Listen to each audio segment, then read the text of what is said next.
পারমাণবিক শক্তিধর দুই প্রতিবেশী দেশ ভারত ও পাকিস্তানের মধ্যে গত মাসে সৃষ্ট যুদ্ধাবস্থা এড়ানোর ক্ষেত্রে গুরুত্বপূর্ণ ভূমিকা রেখেছেন ফিল্ড মার্শাল আসিম মুনির। এমন দাবি করেই পাকিস্তানের সেনাপ্রধানের ব্যাপক প্রশংসা করেছেন মার্কিন প্রেসিডেন্ট ডোনাল্ড ট্রাম্প। বুধবার হেগে নেটো সম্মেলনের শেষে এক সংবাদ সম্মেলনে মার্কিন রিপাবলিকান এই প্রেসিডেন্ট তার এই ভূয়সী প্রশংসা করেন। পাকিস্তানি সংবাদ মাধ্যম দ্য ডন বৃহস্পতিবার এই তথ্য জানিয়েছে। ট্রাম্প সংবাদ সম্মেলনে বলেন, গত মাসে ভারত পাকিস্তানের মধ্যে যে যুদ্ধাবস্থার আশঙ্কা তৈরি হয়েছিল তা বিশ্বব্যাপী চলমান উত্তেজনাগুলোর মধ্যে সবচেয়ে গুরুত্বপূর্ণ সংকট ছিল।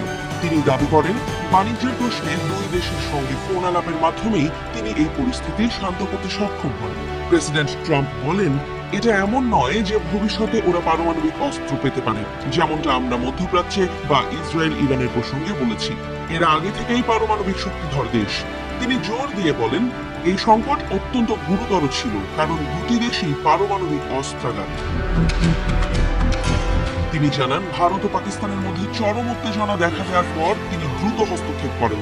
ট্রাম্প বলেন, তিনি উভয় দেশের নেতাদের ফোন করে বলেন, যদি তোমরা লড়াই করতে চাও তাহলে আমরা কোনো বাণিজ্য করব না। মার্কিন প্রেসিডেন্টের এই কড়া বার্তা পেয়ে উভয় পক্ষই নিজেদের অবস্থান থেকে সরে আসে এবং জানায় যে তারা বাণিজ্য চুক্তি চায়। ট্রাম্প আরো বলেন, আমি পাকিস্তানের একজন জেনারেলের সঙ্গে কথা বলেছিলাম, যিনি খুবই প্রভাবশালী একজন মানুষ।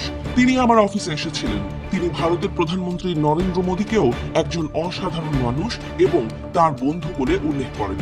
ট্রাম্প দাবি করেন, তিনি উভয় পক্ষকে বোঝাতে সক্ষম হয়েছিলেন যে যদি তারা সামরিক সংঘাতে জড়ায় তাহলে যুক্তরাষ্ট্রের সঙ্গে তাদের বাণিজ্য সম্পর্ক ক্ষতিগ্রস্ত হবে। তিনি বলেন, তারা বলল, না, আমরা বাণিজ্য চুক্তি চাই এবং এভাবেই পারমাণবিক যুদ্ধ থেমে যায়। যদিও ট্রাম্প সরাসরি আসিম মুনিরের নাম উল্লেখ করেননি, তবে এর আগেও তিনি পাকিস্তানের সেনাপ্রধানকে ব্যতিক্রমী মানুষ এবং অনুপ্রেরণাদায়ী নেতৃত্ব বলে প্রশংসা করেছেন, যা তার বর্তমান মন্তব্যের সাথে সম্মতিপূর্ণ। ট্রাম্পের এই বক্তব্য মূলত পাকিস্তানের অবস্থানকেই সমর্থন করছে, কারণ পাকিস্তানও দীর্ঘদিন ধরে বলে আসছে যে যুক্তরাষ্ট্রের হস্তক্ষেপেই এই অঞ্চলের উত্তেজনা কমে এসেছে। অন্যদিকে ভারত সরকার বরাবরই ট্রাম্পের এই দাবি প্রত্যাখ্যান করে আসছে। ভারতীয় কর্মকর্তারা দৃঢ়ভাবে দাবি করেন যে মে মাসে দুই দেশের মধ্যে যে সংকট তৈরি হয়েছিল তা তারা নিজেদের সিদ্ধান্তেই সামাল দেয় এবং যুক্তরাষ্ট্র কোনো মধ্যস্থতা করেনি।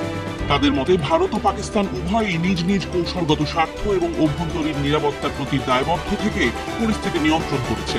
এই ধরনের পরিস্থিতিতে বাইরের কোনো শক্তির হস্তক্ষেপের প্রয়োজন ছিল না। ভারতের পক্ষ থেকে বারবার বলা হয়েছে যে সীমান্ত উত্তেজনা বা দ্বিপাক্ষিক সম্পর্কের ক্ষেত্রে ভারত কোনো তৃতীয় পক্ষের হস্তক্ষেপকে স্বাগত জানায় না এবং নিজেদের সমস্যা সমাধানের জন্য যথেষ্ট সক্ষম। মার্কিন প্রেসিডেন্টের মন্তব্য ভারতের এই অবস্থানের সাথে সরাসরি সাংঘর্ষিক হওয়ায় এটি কূটনৈতিক মহলে ভিন্ন ব্যাখ্যা তৈরি করেছে। এই ঘটনা আঞ্চলিক ভূ রাজনীতিতে গুরুত্বপূর্ণ প্রভাব ফেলে।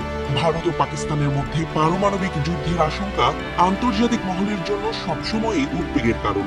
ট্রাম্পের এই দাবি যদিও ভারত কর্তৃক প্রত্যাখ্যান করা হয়েছে, তবুও এটি ইঙ্গিত দেয় যে যুক্তরাষ্ট্র এই অঞ্চলে নিজেদের প্রভাব বজায় রাখতে আগ্রহী।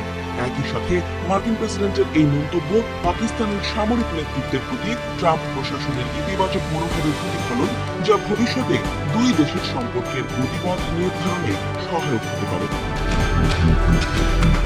সার্বিকভাবে ট্রাম্পের এই বক্তব্য ভারত পাকিস্তানের সম্পর্কের টানাপোড়েন এবং পারমাণবিক ঝুঁকি নিয়ে আন্তর্জাতিক উদ্বেগকে আরো সামনে এনেছে।